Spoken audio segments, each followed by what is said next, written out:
In this tutorial, I'm going to be guiding you through how to do a chin wax. It's one of those services that we don't get booked in often, so sometimes we can lack a little bit of confidence in the procedure to do a chin wax. Quite often the hair around this area is vellus, so it tends to be soft and downy and sometimes hard to pick up with a peelable wax.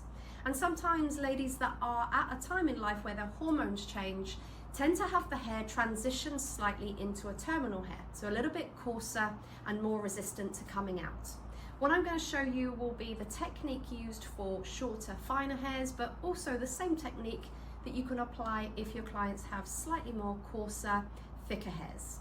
Your preparation is extremely important. I'm going to be using the Outback Organics Gel Cleanser, but just to identify that it's mainly vellus hair that you can see here with a couple of terminal hairs which will be identified as the slightly thicker and coarser.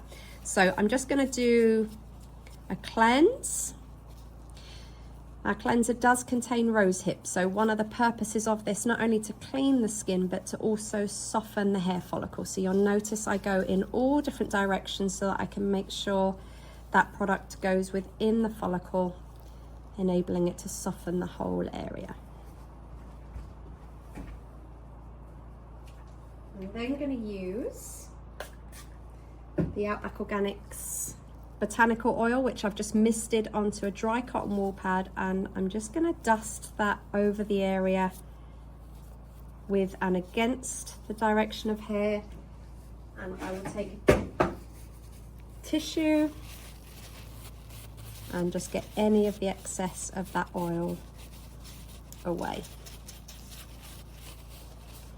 So what you'll notice with chin hair and hair direction, generally speaking, is they tend to stick up out of the skin. So if you look at the root of the hair, you'll notice that they tend to lie as if they would be growing in a downward direction. So we're going to do an application now that's going to go against the direction of hair growth. Now, with the hair being slightly shorter, we need to ensure that our wax can grab and shrink onto the hair.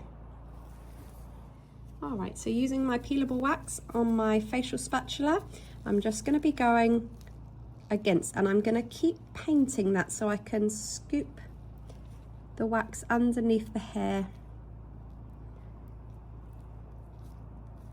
And I'm going to make an edge at the top here that I will be lifting from, and then I can release the stretch and allow the wax to shrink. And whilst that's setting, I can do a patch on the other side. So using a clean spatula,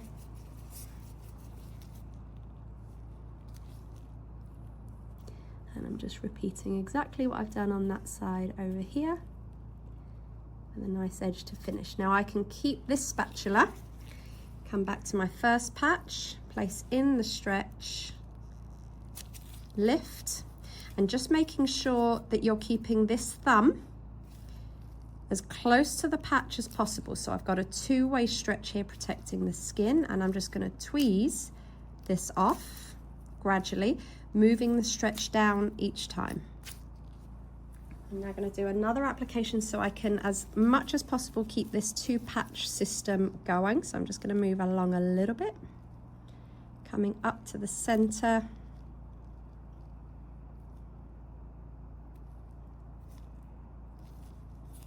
Now I can keep this spatula and go over to this side to remove this patch in exactly the same way, making sure that I keep a conscious stretch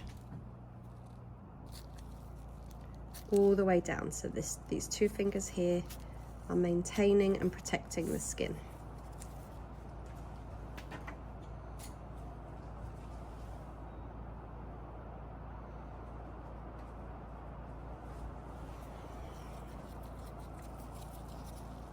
Moving along a little bit more.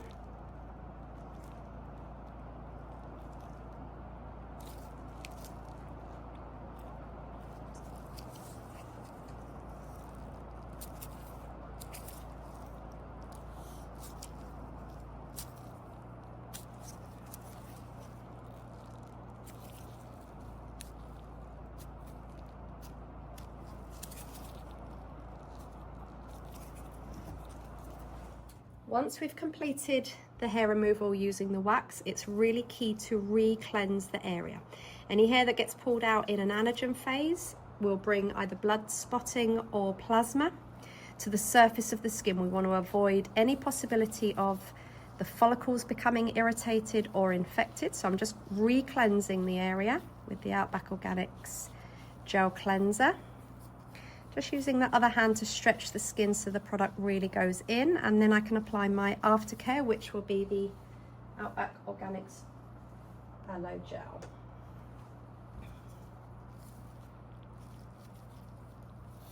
The aloe gel will remove any redness, desensitize the skin and cool the skin. And that is how to do a chin wax.